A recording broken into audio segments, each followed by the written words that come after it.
ગુજરાતમાં 200 થી 300 યુનિટ મફત વીજળીની કોઈ પણ યોજના નથી. ઉર્જા મંત્રી કનુભાઈ દેસાઈએ વિધાનસભામાં જવાબ આપ્યો છે. સૂર્યઘર યોજના અંતર્ગત 300 યુનિટ મફત વીજળી મળી શકવાનો દાવો જ્યારે આપના ધારાસભ્ય ઉમેશ મકવાણાએ સવાલ પૂછ્યો હતો.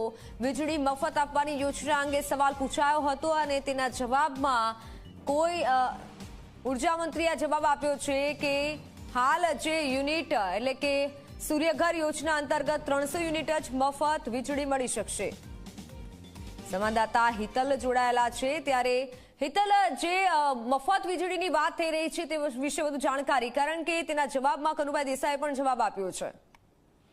જી ચોક્કસ એવું કહી શકાય કે આપના ધારાસભ્ય ઉમેશ મકવાણા દ્વારા આ રાજકીય પ્રશ્ન ઉપસ્થિત કરવામાં આવ્યો હતો, કારણ કે આપની સરકાર દ્વારા આ પ્રકારે દિલ્હીમાં અને અન્ય રાજ્યોમાં 200 યુનિટ વીજળી મફત આપવાની યોજના જાહેર કરવામાં આવી હતી. એ અંતર્ગત આ પ્રશ્ન પૂછાયો હતો અને એના જવાબમાં રાજ્યના ઉર્જા મંત્રીએ સ્પષ્ટ કીધું હતું કે ગુજરાતમાં આ પ્રકારે 200 કે 300 યુનિટ મફત આપવાની કોઈ યોજના અમલમાં નથી અને આ અંગે સરકાર વિચારણા પણ કરતી નથી.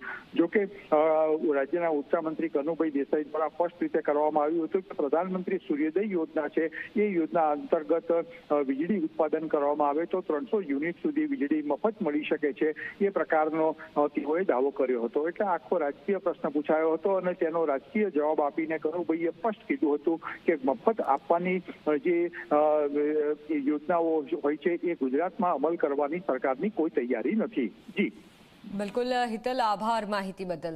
ત્યારે સૂર્યઘર યોજના અંતર્ગત 300 યુનિટ મફત મળી શકવાના જે દાવો છે તે કરવામાં આવ્યો છે. તો